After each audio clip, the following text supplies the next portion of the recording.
In a recent episode of Weighing In Podcast, former MMA referee Big John McCarthy and ex-UFC lightweight Josh Thomson shared their thoughts on Robert Whittaker possibly moving from middleweight to light heavyweight. Robert Whittaker has been a dominant figure in the middleweight division, taking on the best of the best. But after his recent comments, fans are buzzing about the possibility of seeing him at 205 pounds. Let's break it down. Whittaker's been vocal about his challenges in the middleweight division, especially after tough fights against Israel Adesanya and Dricus du Plessis. A move to light heavyweight might just be what he needs to reignite his career and face new challenges. Here's what Robert had to say. "I'm always looking for new challenges, and the light heavyweight division has always been on my radar." Now, this isn't a confirmation, but it's enough to get fans talking. Imagine Whittaker going toe-to-toe with the likes of Jiri Prochazka, Jon Blachowicz, or even Alex Pereira, who's recently moved up to 205. These matchups would be absolute fireworks. What do you think? Would Whittaker thrive in the light heavyweight division, or should he stay at middleweight and try to reclaim the throne? Let me know your thoughts in the comments below. And Robert, I read the quote on him. He said, "Look, I'm a big guy. I don't think people realize that I'm a big guy. You're not really that big. Like height-wise, he's not a super. He's not like not frame-wise, 6'4", 6'5". Not frame-wise, not frame-wise. But the amount of muscle he carries, he is thick.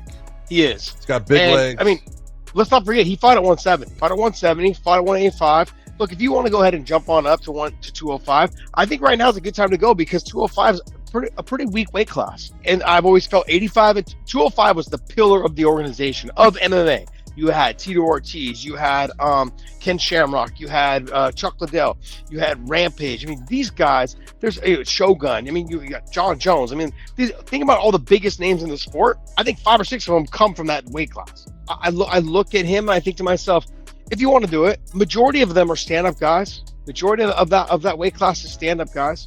So, I mean, like, he's not going to be worried about guys really trying to take him down and dominate him from the top. Maybe he could potentially get knocked out on the feet. But he's a stand-up guy himself. He's got good wrestling. He can also try to take some of those guys down. They're just physically bigger than him. They're going to be physically stronger than him.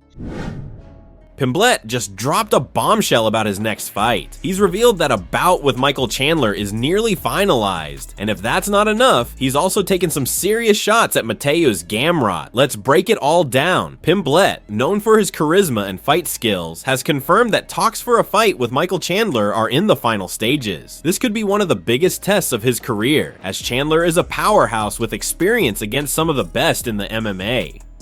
But that's not all. Paddy didn't hold back when asked about Mateusz Gamrot. He called Gamrot boring and claimed he wouldn't entertain the idea of fighting him. This isn't the first time Pimblett stirred the pot, and it definitely won't be the last. Now, let's talk about the potential matchup with Chandler. Paddy's known for his grappling and energy in the octagon, but Chandler's explosive striking and wrestling pedigree make this an absolutely thrilling clash of styles.